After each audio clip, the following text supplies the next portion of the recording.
Insomnia. Scout kitchen, I'm watching kitchen. Solid kitchen, denied. Nice pick. Dead. Nice pick. Let's go, let's go. Soldier sword, free pick, free pick. Free pick and sword. Oh, they just spammed it. Scouted it. Nice.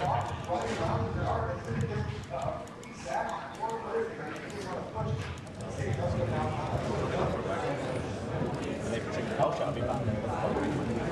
It's coming. What?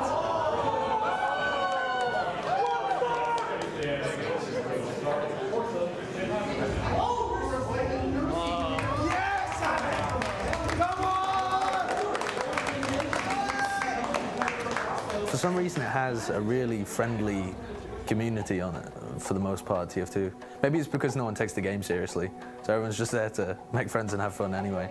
Everyone's far nicer than anything else that I've experienced in other games, even though they have some nice people as well, occasionally. Visually, it looks like a cartoon kind of child's game, and I think that a lot of people aren't able to look past that and look deeper and see the intricacies of the game itself and the skill ceiling being as high as it is. They're upper. Soldiers in. He's lower right. Max, he's dead. Scout lower left. Pushing him. They have Uber cell. Demo's lower right. Is the combo upper? Because when I first started playing TF2, I didn't really even know about eSports. I didn't know that was like a thing. I don't know. I started playing TF2 and I knew people played it competitively. And I was like, oh, that's pretty cool. Let me just see what it's about. And I started playing with like a lot of people I liked, good friends. A lot of the reason I kept playing and improving was really just to play with those friends, to play with those people. Like that was the highlight really of my like college career, was like playing TF2 with my friends online. So. It always fascinated me just how warm the community is. They're very welcoming to people like me, who I would consider an outsider coming into their world, their kind of cliquey world, if you like, of what they do and what they enjoy. But they would never shirk away from people. They would always invite people to come and enjoy it. The TF2 came upon a really weird period where esports wasn't a thing, but we tried to make it a thing. This always used to be a joke to me that people would say Team Fortress 2 isn't an esport. It is, it's just not a very big one.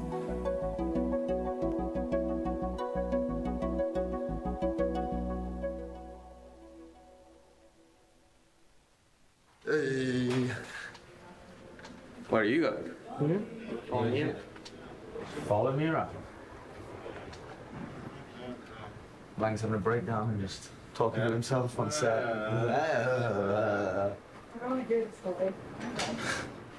No. Yeah. Yes.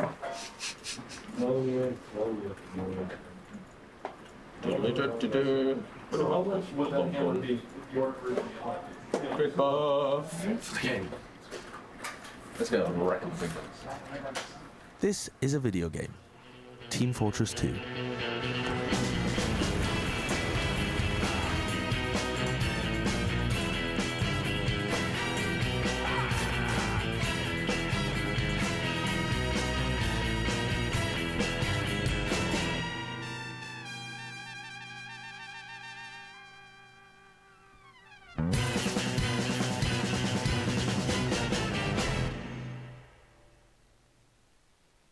Released in 2007, TF2 is a multiplayer first-person shooter developed by Valve Software as a successor to the original Team Fortress, which set the standard for team-focused multiplayer games in the mid-1990s. With its cartoon-like visuals and addictive gameplay, TF2 was released to critical acclaim and captured a wide audience. In its 10-year lifespan, it has continued to receive constant developer updates, remaining one of the top 10 games played on Steam in 2018. Team Fortress 2's gameplay features 9 classes, each offering unique strengths. In competitive play, there are several game modes that utilize the flexibility of this setup. Of these game modes, 6 vs 6 is the most notable in tournament play. In most cases, the objective in a round of 6v6 is to win control of the map by capturing control points in an intense battle of tug-of-war. The team that wins the most rounds at the end of a given match emerges victorious. Teams typically start off with 2 scouts, 2 soldiers, 1 medic, and 1 demo man. The soldiers and scouts utilize their unique movement to attack whilst also protecting their teammates or the objectives. The demo man deals explosive damage over an area quickly and efficiently, and the medic ensures his team stays alive through healing. One of the game's most unique aspects is the medic's ability to make his teammates invulnerable. After a certain amount of time spent healing, he builds up and can use the Uber charge. This ability is a central component to competitive play, and makes the medic the most critical role in the game, his Uber charge becoming the backbone of almost all offensive pushes in a given match.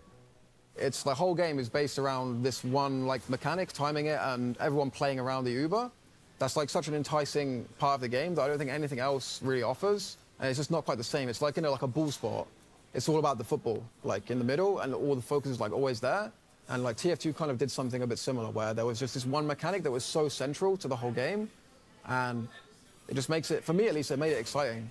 When I realized that you could count Ubers in TF2, and teams were good enough to time them and match the Uber to the other team and use advantages and things like that, that blew my mind basically. And I think that's something that, obviously there's timing and these kind of mechanics in other games, but the way it's implemented in TF2, there's just something quite captivating about it, I think. They marketed the game right from the off as something that casual players would be able to just jump into really quickly. On the surface level, it's this crappy cartoon shooter, right?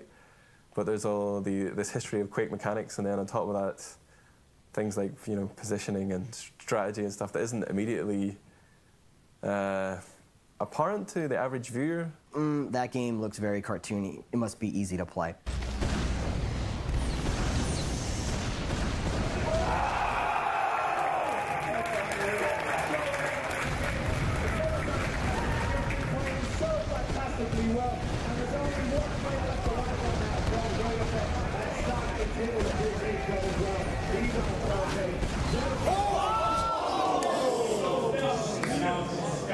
There's 3 facets to a first-person shooter. It's aim, brain, and movement. Counter-Strike was all aim and brain. Quake was all aim and movement. And TF2 was sort of this conglomerate of all 3 of those things. And so I don't think it gets enough credit for that. I feel as if people took the time to play TF2 at the level that my friends have played it at, they would have a lot more appreciation for it. On the surface, it's this big cartoony, wacky game, but underneath that, it is the most exciting, enjoyable, stressful, fun, and really, as far as a team game goes, I can't imagine any other game where you would have a better time playing. Go, sit back, go, sit back, no, sit back. Up now, up now, up now. Yeah! Go!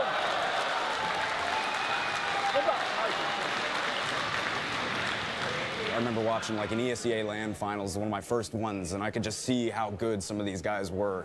Just from all my previous experience with games, I could tell that it was really high skill based, and that really drew me in. It's so appealing because every single time you play, no matter how well or how bad you play, you just want to get better. You look at the logs, I could have just done better. Or you just die once, could have just done better. Pushing up now, jumping up. Come on, just stay there. Come on. Let's get come on now. Just scout up, scout at choke, scout at their choke. Just scout at their choke, scout at their choke. I mean, I don't think I'll ever forget just all the cool mechanics. I really miss rocket jumping and moving around a map that fast and just having the freedom of movement, air strafing. All of the cool tiny mechanics you could do to outplay people was my favorite part of TF2.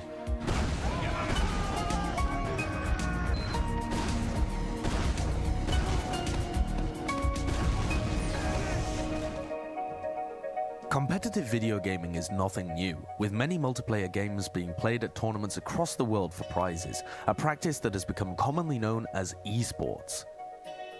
Some tournament scenes have become so successful that players are full-time professionals, dedicating their lives to playing video games for a living, playing out matches in sold-out arenas normally reserved for traditional sports. Esports has become a massively successful industry, with some scenes reaching as high as $131 million in total prize earnings as of 2018. While seemingly geared towards casual gameplay, there were some in the TF2 scene who shared a similar drive for competition and pursued the game they knew and loved as an esport. However, despite their best efforts, it hasn't particularly enjoyed the same success as its peers. I don't think anyone is at fault here. I mean, like I said, I think it's really just a timing issue.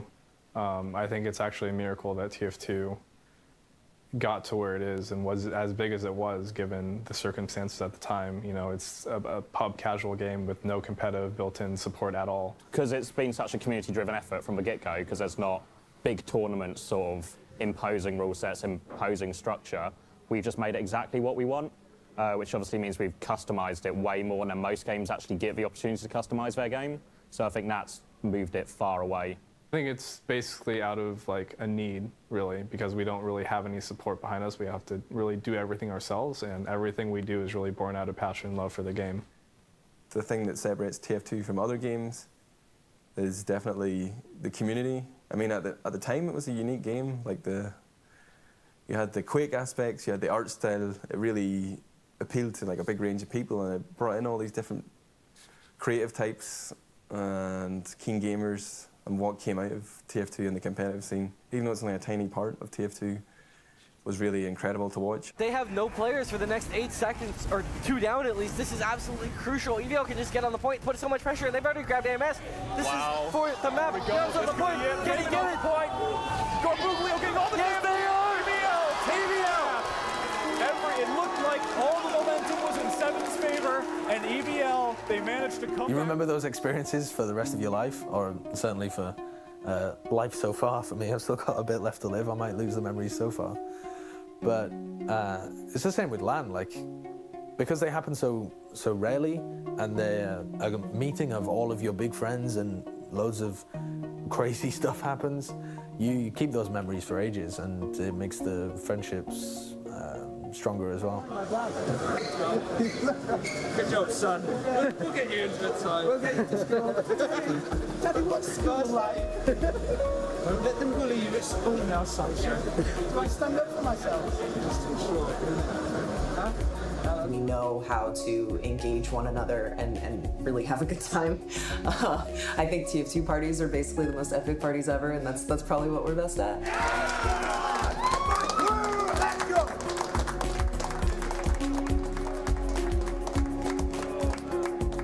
It's like a very rare environment for a competitive video game because people take it very seriously, but there's no foundation for the actual LAN to be built upon. There's no Blizzard checking your hard drives. There's no ESL. There's no Faceit. It's really just like a community-driven LAN where everyone really wants to win, but there's still more of a community feel to it. It's weird. It's hard to explain. LAN stands for Local Area Network, a network of computers and devices that are all connected to each other within the same location. LAN parties and tournaments take that and use it to their advantage. Issues like ping and lag are no longer factors at a LAN event, where players from all across the world can be in one place at one time, all connected to the same server and on an even playing field. In Team Fortress 2, there are 2 primary regions with consistent LAN events. North America has hosted the ESEA Invite Finals and eSports Arena's annual Rewind LAN series. On the other side of the planet, Europe plays host to the historic Insomnia series, which has been the home of European Team Fortress 2 since 2007.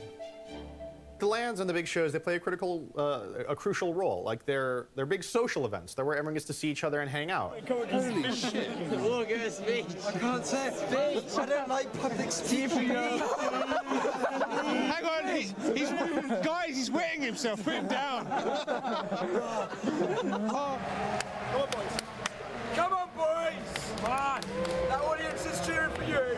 They're our main showcase of what the game can be at its best because we're all on LAN and everyone's practicing really hard, so we get to see the competitive aspect of the game in its most positive light.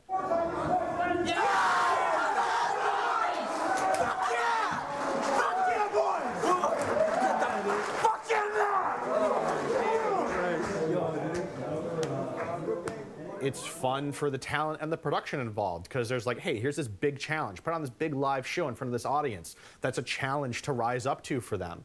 And like for the fans and the spectators, they get to come in and see their favorite players. They get to interact with other fans and watch these games in real time and be a part of the crowd and feel that energy.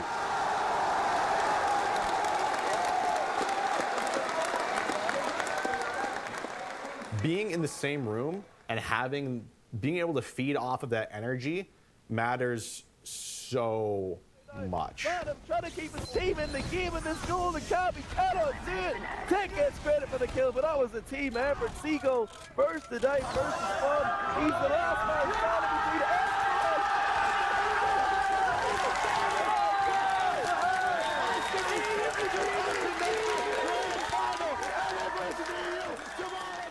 LANs are ridiculously important in pretty much any game. Any esport needs LANs. Online play is just not really reputable. Like, there are a lot of things that can go wrong in online play. There's a lot of ping disadvantages, ping advantages. People just kind of work their way toward wins they don't necessarily deserve just because they happen to live on the East Coast or they live in, Texas and they get 5 pinged every server they play on.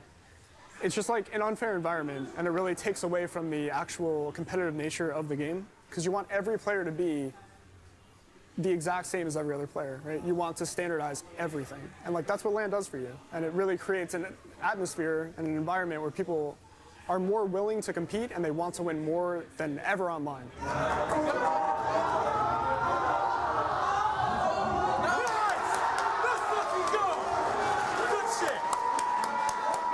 You lose a match online, it's whatever.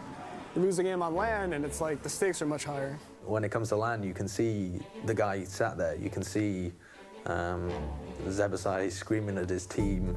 You can see the players getting nervous, or you can see them ecstatic after a win. You get all the personal aspect that you normally miss in esports. When you go to LAN and you meet these people face to face, just such a friendly, the barriers, they just dissolve away and you can just really get to know some people. And my first LAN event for TF2 was a hell of an event.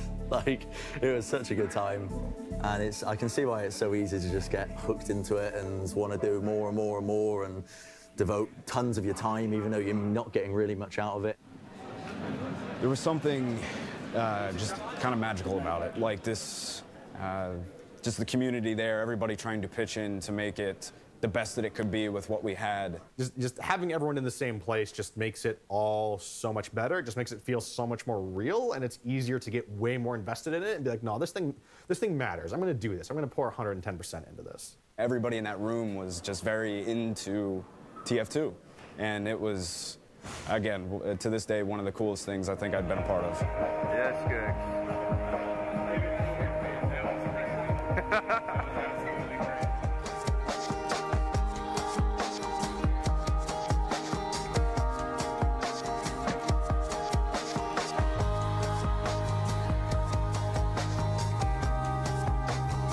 I think it's what keeps the community going.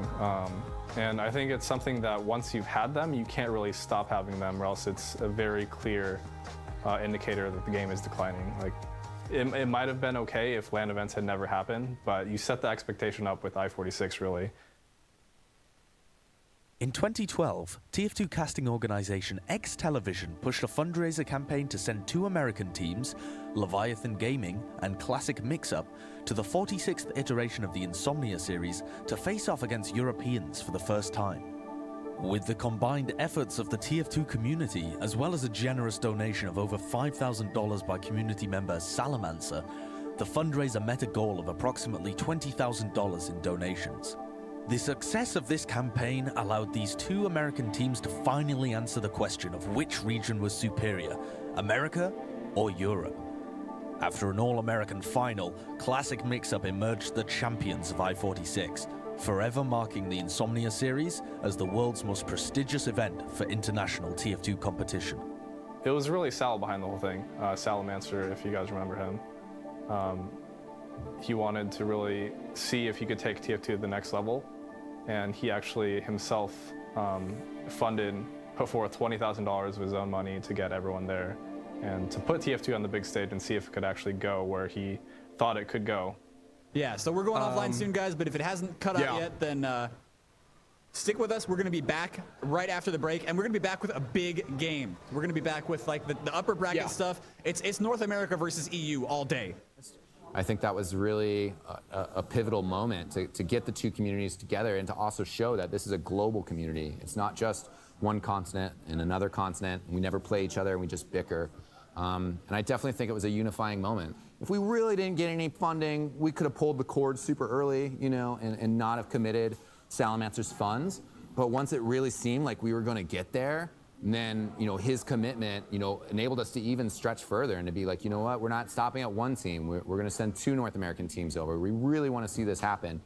Yeah, I think it's very interesting, actually, that TF2 kind of found a home at the I-Series in a way that it, for whatever reason, just hadn't latched on elsewhere, and it became like an iconic tournament for TF2. It not only included the best in the UK, the best in Europe, but it also brought over the Americans as well for the first time. And I was genuinely amazed by that. And I remember at the time it was, there was some crowdfunding going on.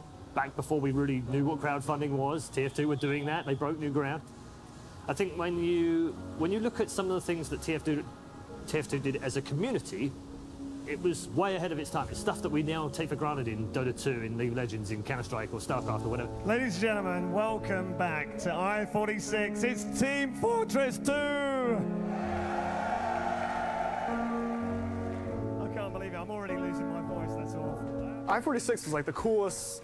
That's like a highlight of like my competitive gaming career, because I'd never been in any place like that big, a LAN. I've never been to any building really that was that big. It was huge. Everything was huge. There were so many people, bars in the events, tons of people playing video games all night long. It was insane.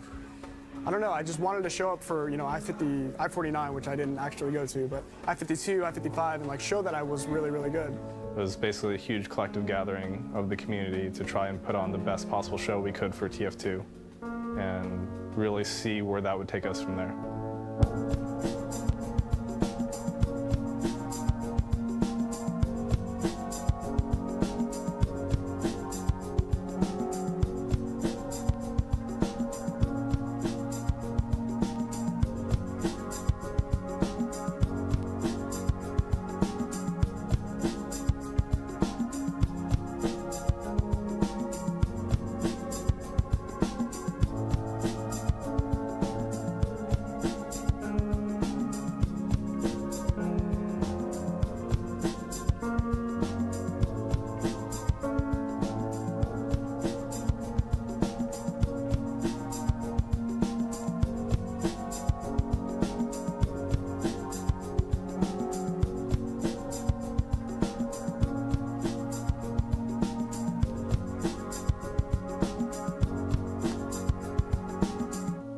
Just giving people these events, these reasons to look forward to the next year, to anticipate something, it was huge. And I-46 was that, but to a new higher level. It was a higher standard of what the big premier event in TF2 is. So yeah, it was I-49 when I flew overseas, because like I'd seen I-46 and I was like, this is amazing.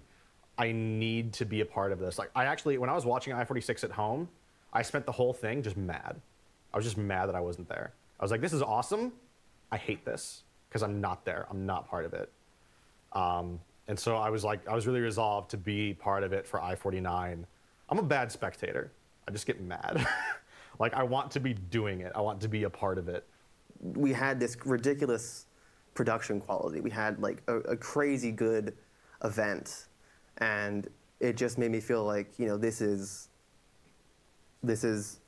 where it all happens. You know, this is hopefully where everything can grow from here. I don't really have much fun watching other people compete. I enjoy competing myself a lot, until I went to I-49, and that was the first time I've ever actually like been one of those guys like shouting at the at the TV, like hoping that they would keep the goal or something like that. Like it was, but instead I was like yelling at them to cap the bloody point or whatever. But on a personal level, it was really inspiring, and basically I had like a goal in the back of my head from that point forward to want to get to that level. It's taken the game to a new level of competition, because obviously, again, other games get this all the time, get like international competition, whereas for us, because it's like a big investment for teams, you know, like even us coming out to America, I think it's the second time I've been, again, it's a big investment to actually come, and just actually bringing the entire scene together, because sort of the Australian scene, European scene, American scene, are all reasonably sized, I guess, for what they are, but you bring them all together, and you have that extra level of competition that you genuinely would never get anywhere else with TF2. To go. The Uber's popped onto Tyler, and here we go. Tyler is in platinum with the follow-up. They've not found a frag yet. The sentry does go down. Aporia's doing everything he can to get the damage up. Platinum gets the frag on Aporia. Snowblood taking out Tyler. They've not really got much cap time yet. IM have pretty decent health. But wait, we have the scouts on the point. Hobbs is down. He got the overstock, and Hobbs gets the second overstock. Oh my God! Oh, Blue Titan! They started with a liberated team immunity. The fact that this came along and we had the, you know, the spectacle of this intercontinental game, the promise of like a world championships for TF2 was a real boost. And there's been like this cycle that's like every year people kind of get a little bit down in the dumps. It's like, oh no, TF2 is dead, this is the last one. And like here we are 9, 10 years later and it still refuses to die. And yeah, I have to admit, like the NA-EU rivalry is probably one of the main things that just keeps it going on both sides of the pond. But the thing that makes TF2 separate from all those others is you have this passion, but you also have a really difficult pragmatic time in making things happen in general. TF2 always had this massive barrier of being 6 people with no proper like backing. Well, we're running on fumes, you know. We can't keep relying on fundraisers and stuff like that to send out teams and casters, you know. As grateful as I am for it, like it's just not sustainable. And that's a word that's probably cropped up a lot in these interviews, is that it's not sustainable. Have we exhausted people's goodwill? Maybe the sort of the novelty of it is worn off. Maybe people start to question. It's just also the fact that TF2 is like 10 years old now, and maybe people are starting to move on to other games or question, is this the best use of their money? I think at several points in its history, it could have gotten there. Like I-46, if Valve had jumped in, definitely. Like if Valve had jumped in and maybe thrown even $1,000 toward the tournament, like showing it any sort of acknowledgement other than a blog post, I think it definitely would have grown to like a tier 2 esport. I can definitely imagine that. But it definitely needs Valve's help. Tell me a little bit about the letter that you guys sent about, because I wasn't around for it, but I remember it being quite a letter. What was it? Who signed it? What was its purpose? Well, I mean, it started out in the Team Fortress TV Slack. Like every summer there seems to be like a big kind of crescendo or a build-up with the summer LAN and Tip of the Hats. It's been at different times, sometimes in the summer or September, but after that people are always like, you know, there's nothing else really coming up on the competitive calendar, and they're kind of weighing up all the effort they have put in versus, you know, what lies in the year ahead, which is usually total uncertainty. But for whatever reason, we decided to put together this letter, or something that had been kind of lingering in the Slack channel for a while, and then, you know, weeks went past, and we had kind of drafted up something. We'd got a lot of feedback from everyone, and everyone seemed pretty happy. All the TFTV staff signed it. Loads of like admins from around the world. I think some pro players put their signatures to whoever, and eventually they sent it out, and I think they got a response from Valve fairly quickly, even though we had, you know, made this breakthrough and got in with Valve and they were talking to us. There would be a lot of radio silences for long times that leads to this uncertainty where people are then starting to question again, why am I doing this for TF2 for no money? I have such complicated feelings on Valve's involvement. Like the matchmaking update was cool. Having the more frequent updates is awesome. The communication from Jill and Driller is really cool. We've never had that before, and they're super nice people to talk to. And while that's good, and I'm happy about it, it's still, and I feel like such a jerk for saying this, and it's just looking a gift horse in the mouth, it's hard to not look at that and feel like it's still just too little too late. The next major update for TF2 is finally here. Meet Your Match update was just released for Team Fortress 2, the game we all love, and so a lot of people are comparing Meet Your Match to the End of the Line update because they both turned out to be overhyped and underwhelming. Guys, for the past 3 or 4 years now, Valve has consistently let TF2 players down with almost every single update, and I'm done giving Valve the benefit of the doubt, and I'm done pretending that the way they're treating TF2 is okay. In the early days of esports, it was all about the community driving competition. Nowadays, you must have developer support. There are so many esports, there's so much going on right now that if you do not have the developer helping funnel money, attention, just the overall love into a game, it cannot survive. There's like every other esport these days, they all have a matchmaking system. And that's just something that any other modern esports game, you fire up the game, you click play, and you can get put into a match-like scenario. And TF2, as far as the development of TF2 goes, never really had that up until the last 6 months. When we finally did get it, it was kind of half-baked. It wasn't fully complete. Everyone kind of knew that it was a work in progress, but it didn't satisfy everyone's needs and desires for a competitive matchmaking system.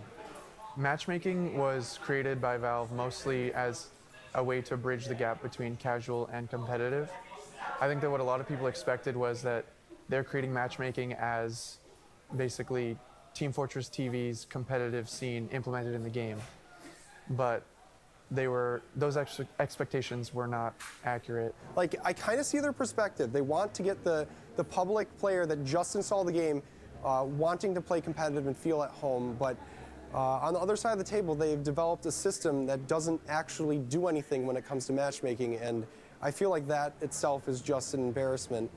For example, if you just start playing the game, like you're rank 1, you'll play against the highest level rank if there's not enough people, and it's honestly just a shame. This time, this is it. Korean guys in the game. The other guys already thought the game started. Motherfucker, he left again! I queued up 25 minutes ago. Waiting for the Meet Your Match update, 3 years. Queuing up for a game, 20 minutes. Getting a team of players who live on the same continent as you, priceless. This matchmaking is pretty crappy, I'm going to be honest. But if it had been released with the features it has currently, which are pretty underwhelming, if this had come out, you know, 8 years ago, 6 years ago, it would have been like, whoa, this is pretty cool, man. But to see that Valve have already done matchmaking much better than this, like in CSGO and Dota, which I haven't played, but, you know, I assume as an effective queue system, is kind of disheartening. I think that most people weren't really in touch with how Valve was approaching it. And I knew that a lot of things that I may want, I was not going to get. And I also thought it wouldn't be appropriate for me to assume that I knew how to create a matchmaking system better than Valve does. It's a mess. It's atrocious, to be honest, like, to be blunt. They really dropped the ball on that one. They had a massive window of opportunity with Insomnia. If they honestly just pushed it back, I know it was like quite late coming out, I think, but I mean, when it came out, but still, if they just pushed it back until it was really, truly ready, and it's still not ready now. This is what really boggles my mind, is the fact, what's going on in Valve? What, are they on a permanent lunch break? What's happening? Seriously, guys, are you being held hostage? Are they making you all like work for Dota and only working on TF2 in your breaks? I don't know. So I really have no idea. I think they could have done a lot better of job with matchmaking for sure. They could have gotten into better touch with the community. I think any kind of outreach with the competitive community would have helped a lot better. So make it available for everyone. You can't just take the game and make a rule set in the game to make it palatable for everyone. You have to redesign the game, I think, large elements of it. And they just don't seem prepared to do that. I honestly feel like they're just, it almost seems like a con, to be honest. They're just trying to keep people around a little bit longer with as little effort as possible. Do you think that Valve should have listened a little earlier, or should have been more receptive to? Yes, yes, Valve should have listened to people a little bit earlier.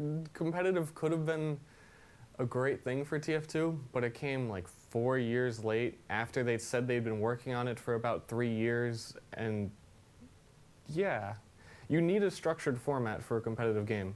And I think it always comes down to, can you provide a reason for this game to be taken seriously competitively?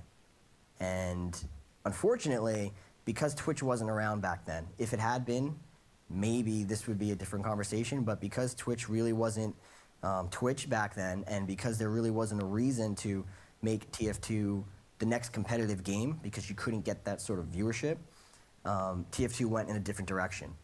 And it totally became something else. And it's been really hard to try to recapture just the competitive aspect of TF2 when it already started to expand into something else. The thing is with Valve is they want the scene to be there first. They want it to be like grassroots coming from the bottom up. I don't know if it ever could have worked, to be honest, at that point. It was too late, probably. Like, eSports had already taken off, the game was old, there was no real way to generate hype to outsiders. If they'd actually invested in it and not just kind of made weak promises and hoping the community would kind of do the rest, there could have been like something to like tap out of it, but for me, I think it was just too late. They recently sent me an email after I said, I asked them, do you have any plans for supporting competitive TF2 after I-58 or something? And they sent me a reply back and they said, we are having internal communications about the best way of supporting the scene. We will let you know if we come to any conclusions or something. And and that's like, on the one hand, it kind of sounds promising, but it's literally just their way of like being, yeah, we're talking about it, but don't have anything to report back. We've maybe just briefly mentioned it in a meeting once or twice. We don't have any plans. Go away. It's like Valve. I appreciate all the work that's been done in like the last year with the matchmaking update, and again, like having Jill and Driller be so front-facing. But like having two of your engineers also try to talk to the community is probably not the best way to go about it. Like, they're busy. Jill and Driller have a lot of really hard work that they need to do. And having them also like try to be the main liaisons with the community in this like weird unofficial capacity doesn't seem like the best way to do it. And like, it's so much of it just feels like this big black box still. Like, we can peek in a little bit. We're getting more outputs from our inputs, but we still don't understand the internals that much. And I tried to talk to Valve many times, and nothing ever worked out. So before Overwatch is even released, Blizzard says, come to our studio and check out our game. That's the easiest decision I could ever make. So you took it? Yeah, I went there. The game was awesome, luckily, because everyone was still pretty skeptical at that point and being like, oh, Blizzard paid you to do this. They just said hello. No one had ever done that before.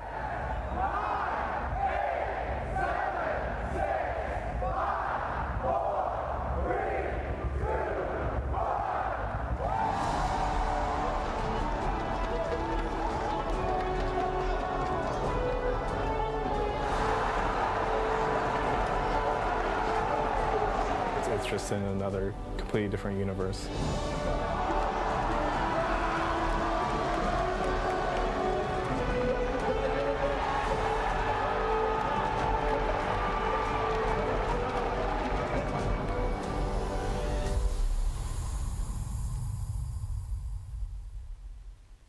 In 2016, Blizzard released their answer to the class-based shooter genre, Overwatch.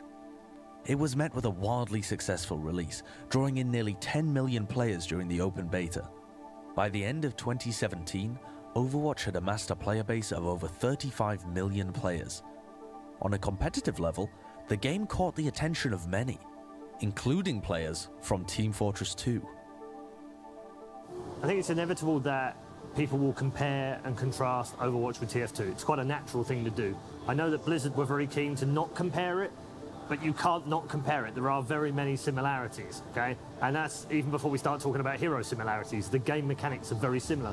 And that's partly why you see highly mechanical players from TF2 do really well in Overwatch almost immediately. It's like literally the second it was announced, I knew I wanted to play competitively, and that because Blizzard was making a team-based FPS, it was probably going to be pretty successful. And if I ever want to be a pro gamer, that was my last shot, basically, in a fast-paced FPS game. And considering it had so many similarities in TF2, it was like a brain-dead decision for me to make. I feel like Blizzard designed Overwatch to be an esports. Like, when Overwatch first came out, like, Blizzard knew we are going to push this game and we are going to turn it into an esport. I'm relatively confident that Blizzard had these plans to, like, make this big league and make this into a big game. And I mean, when TF2 came out, they never went into the game expecting it to be a competitive game. There's obviously a different level of commitment from Blizzard's point of view than to what Valve had. I don't think Valve were interested in any like esports related Team Fortress 2 thing. That wasn't what they had in mind. And Blizzard have signaled from the beginning that they do want this to be an esports title. So that's already a big difference, right? And I think the game design reflects it, you know, like it makes a difference. They're really trying to balance everything around some of the top players, right? The way they handle Overwatch is a lot better toward growth of the game. Everyone sort of knows what's happening. People are kept in touch. Even Jeff Kaplan makes posts on the Blizzard forums about, you know, problems he thinks, or problems the just whole entire team thinks there are in Overwatch.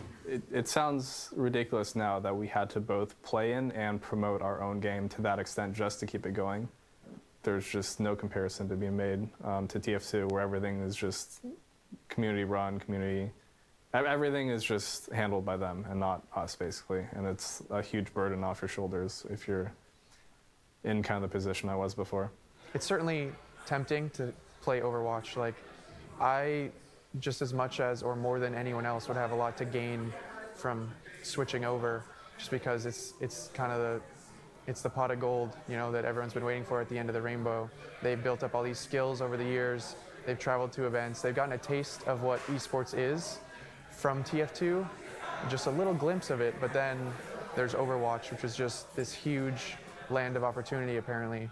Yeah, it's crazy to see them move on, and it's amazing to see them have success too. And I'm happy for the success that they've had, because they get to receive a lot for the talents that they have, and I think that's great, and I'm happy for them. And it's so hard to, when I do cast Overwatch, to not be biased towards some of the guys that I had casted in TF2, because, you know, I just love the players.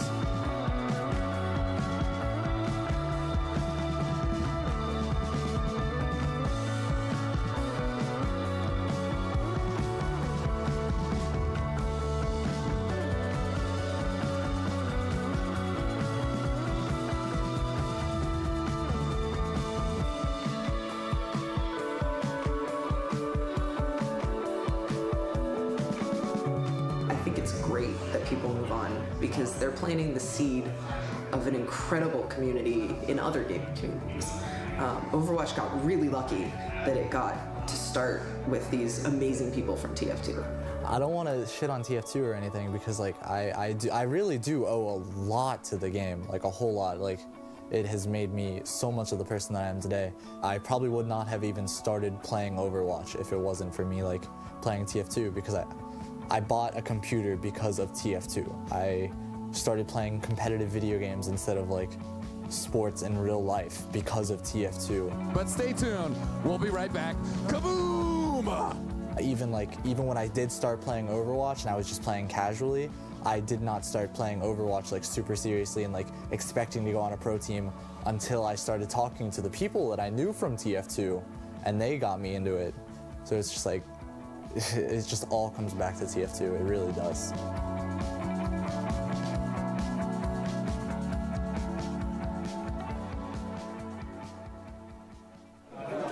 People care about our opinions on TF2 casting, I think.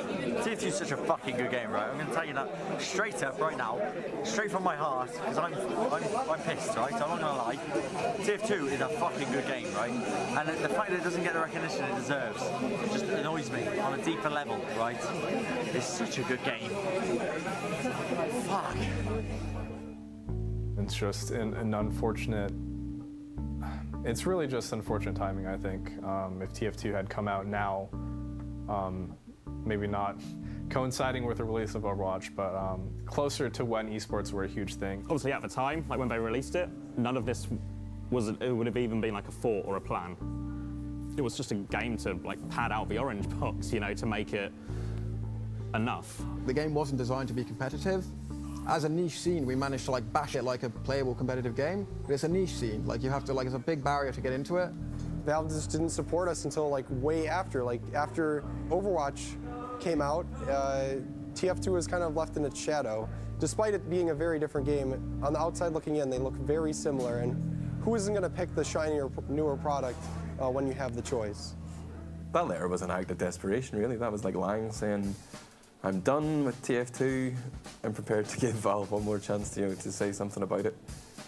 The relationship with Valve is better, like you're saying, they promote events, but it's paltry. Sometimes just that dead silence from a developer, you're like, do they care or not? It feels like Overwatch cares, but I've talked to the developers at Valve. They really care. They're just not as vocal. They've started doing a little bit more communicating, putting out blog posts that kind of update the community on what is going to come in the future, new updates, just saying a few basic things, even if those are all the things you hear for the next 6 months. For some reason, that keeps people happy. I don't feel any responsibility to try and sugarcoat things anymore for people. We've given a lot of our hours to the game and the scene to try and make it maybe something bigger than it is. Like, if it had got big, I guess you're always going to lose it. Do you know what I mean? Because suddenly going to an event isn't just, you know, if there's like 10,000 people, however many have come to watch for teams and watch the game, you're not going to be able to have the same thing. Whereas here, it's just, we're all going to the same bar because there's only one bar at the venue and everyone's just happy to talk to each other because there's no ego or whatever. Everyone's really nice and friendly and accessible. That just doesn't happen in CSGO. It doesn't happen in Overwatch. Like those games, it's very different. And there's a very separated feel between players and the community. Whereas in TF2, the players are the community. It's low open players that are coming to LAN to meet their idols. It's people that, the people that watch TF2 are the people that play TF2. And so our player base and our viewer base are one and the same. CSGO, you just don't get as much of a community feel as you do with TF2, just because the game was so big. It didn't seem as easy to get feedback from people, at least from the community as a whole. It was just, it felt much easier for me to go and approach people that were kind of higher up on the community ladder in TF2, whereas CSGO, I mean, you got feedback. They were receptive of me, but TF2 had a greater reception, I think, and willingness to help.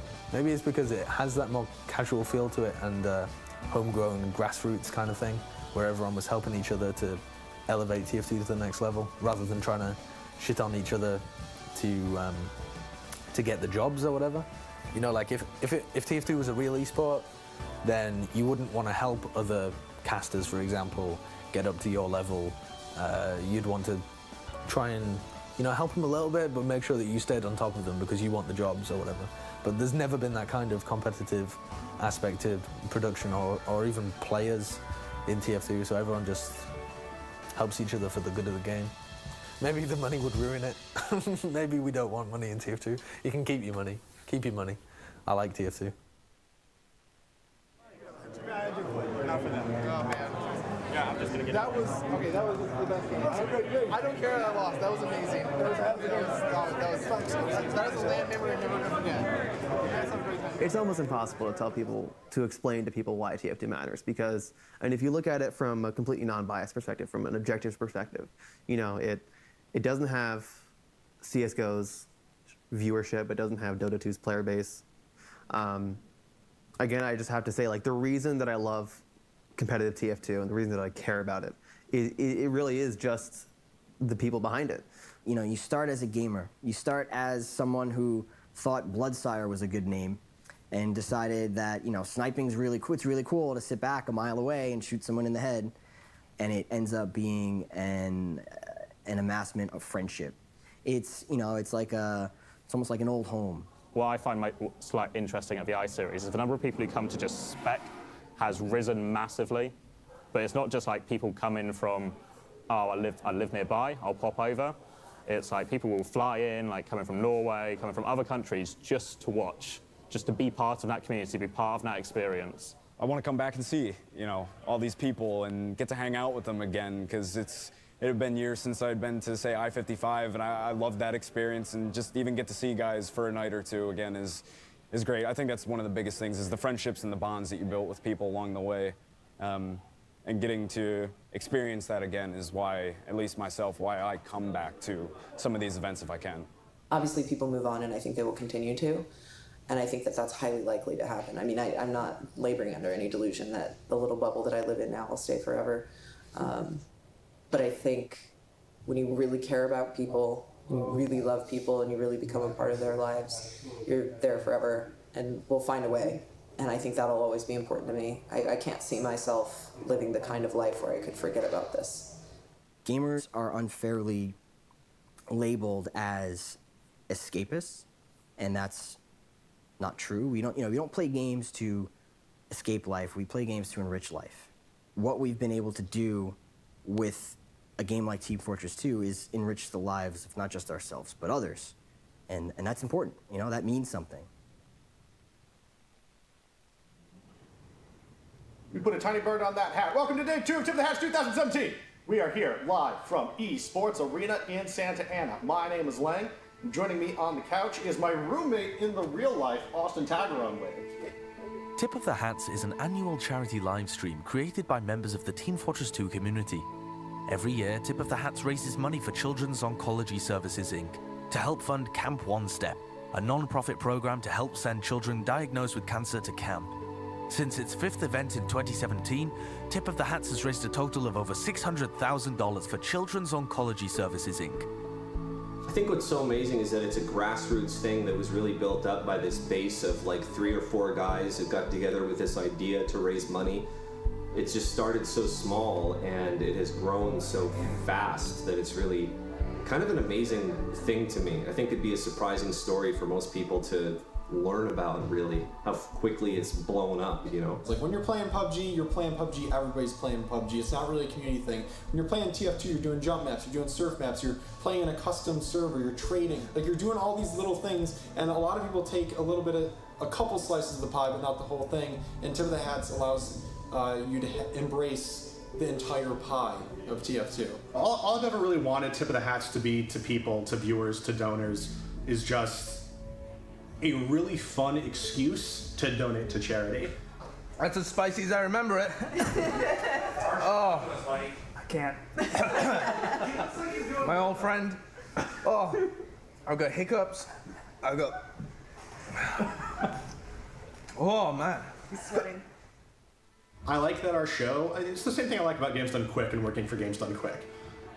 Both Tip of the Hats and Games Done Quick are improbably silly and absurd shows. And the fact that they still have this charitable, this altruistic cause, and that they are so successful at them is, I think, just what makes them great. Like, we're just having fun doing really dumb things, and turns out that you can do that for good as well.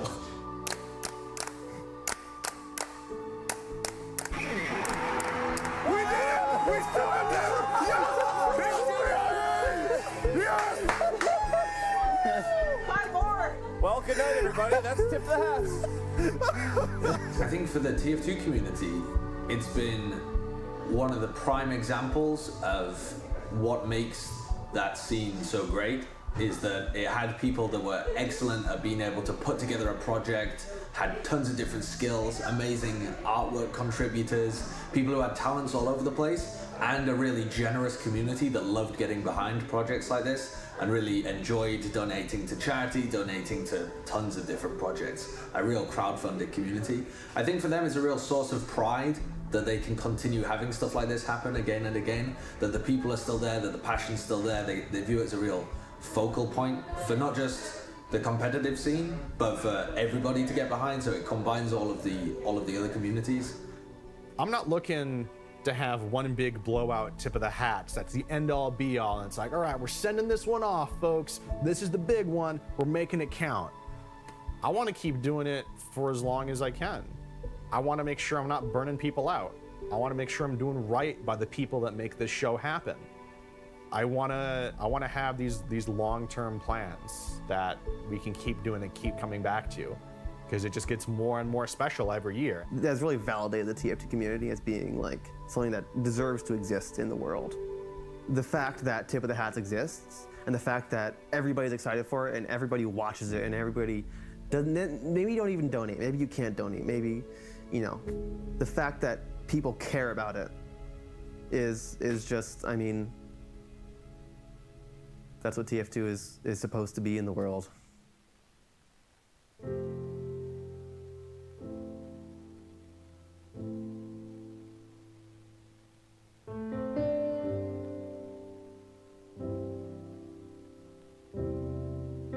teams will change, or players will change, maybe the skill will get worse, maybe it'll get better, but it will still be TF2. It will still be the same community in some form or the other.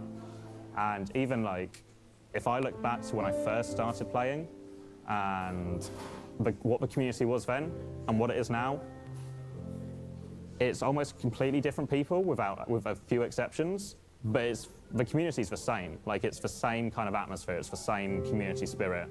The things that have always kept me coming back are just the competition, really. There's always been another season, there's always been a rivalry, you know, someone else that I want to beat, maybe.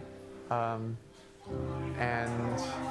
it's just fun. I don't know, it's my favorite game of all time. And even though there are other games out there, like Overwatch that everyone's quitting to play, I've played it and I just don't like it. It doesn't scratch the same itch, you know?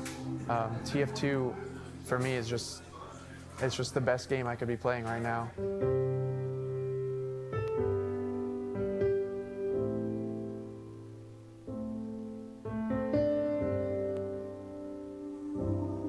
I mean, I'm invested in it as a project because it helps the game continue, and I want the game to continue because it's just a game I like. I never enjoyed a game the same as I did TF2. There are elements to the game you can't get anywhere else. I feel like, especially the guys on 7, they're doing it because it's just the game they love, basically. They don't get the same, like, there's no other game that can deliver it. So many people went to Overwatch, played it, and they're just like, it's similar, you know, some of my skills translate, but they just don't get the same out of it as they would TF2.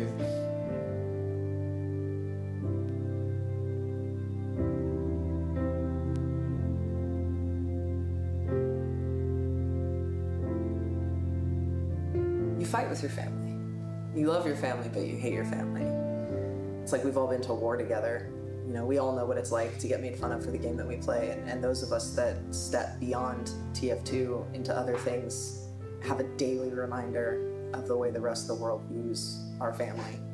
And that can be stressful and painful, because you want to scream like, no, like we're amazing, we're this fantastic community, it's so awesome. I think a team from Australia going overseas indirectly can make people play for longer. When they inspired me to keep playing, because I really thought, at that point I put in like 8,000 hours in the game, like 6,000 hours or something, and like I wanted to kind of like have something to show for it. And I think that having a team do something like that can potentially inspire a lot of players to keep playing and potentially inspire new players to come along. And these events, is basically the more hype surrounding it, the more chance they're going to watch it, and more people are going to join the competitive scene because of it. I think part of like what makes the TF2 community the way it is that like the path has never been clear for us. When people started playing TF2 competitive, you couldn't turn off crits.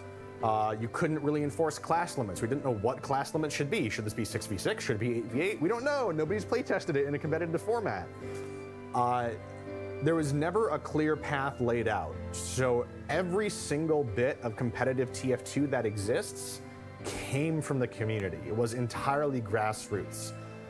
No company or organization just like delivered it from on high, like, hey, here's this thing we focus tested and we think it's pretty good, and like, here's this game format. TF2 is just so much more tightly knit because we had to all figure that out together. Like, there was no clear plan. Nobody knew how to make the game work as an esport. You could argue that we still don't know, clearly. Just the fact that everyone's just having to dive in there and figure it out. And it's like, all right, let's just make this the best we can be, because we know at the core, these mechanics and these classes are so fun and the skill ceiling is so high and there's so much we can do. There's a real sense of ownership over it in the community. Like, no, this is a thing that we built. This is a thing that we made.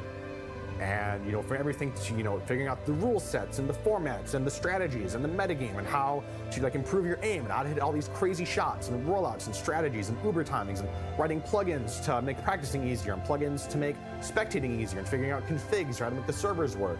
And, like, you know, just everything, every aspect of it. How do we run our leagues for this? What's the best format for our leagues? Every part of that has been figured out by the community.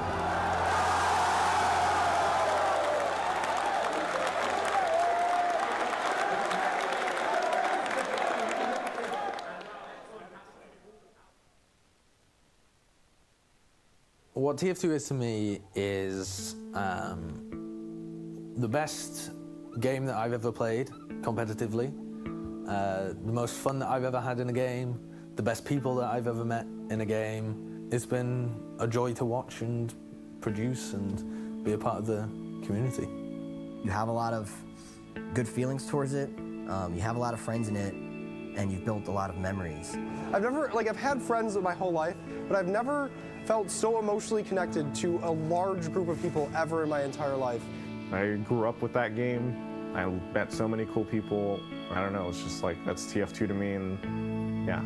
When Overwatch released, it was really heartwarming actually to see all of these TF2 players be so good at a different game that loads of other eSports people were trying to get into.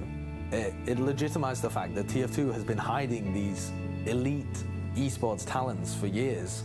These players aren't just good because they're playing some dead game that nobody else has been bothered with.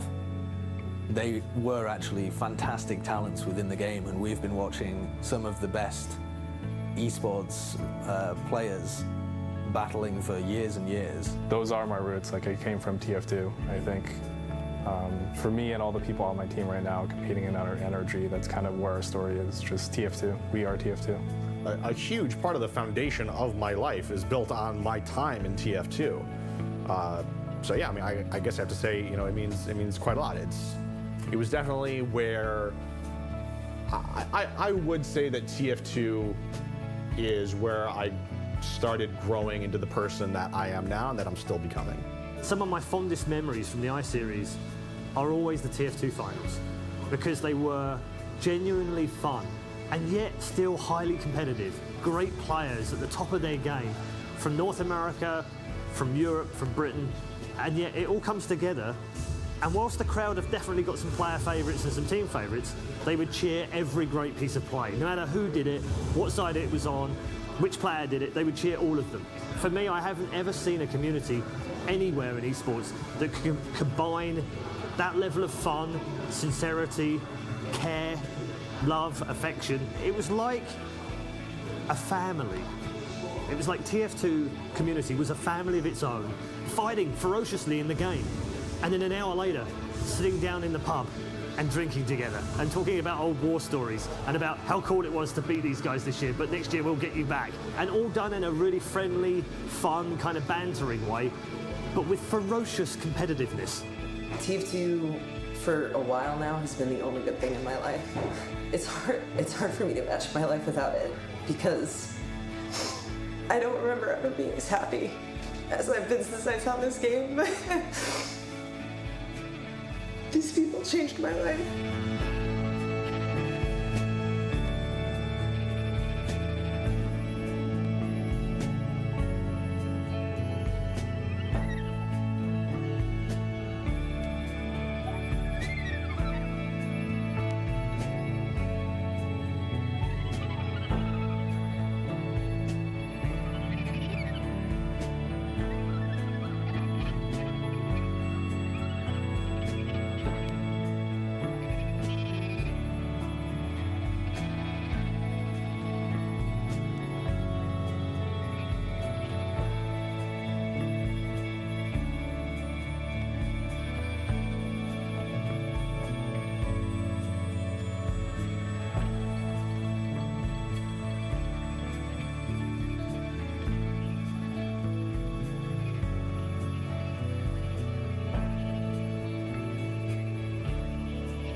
Good game. It's TF2.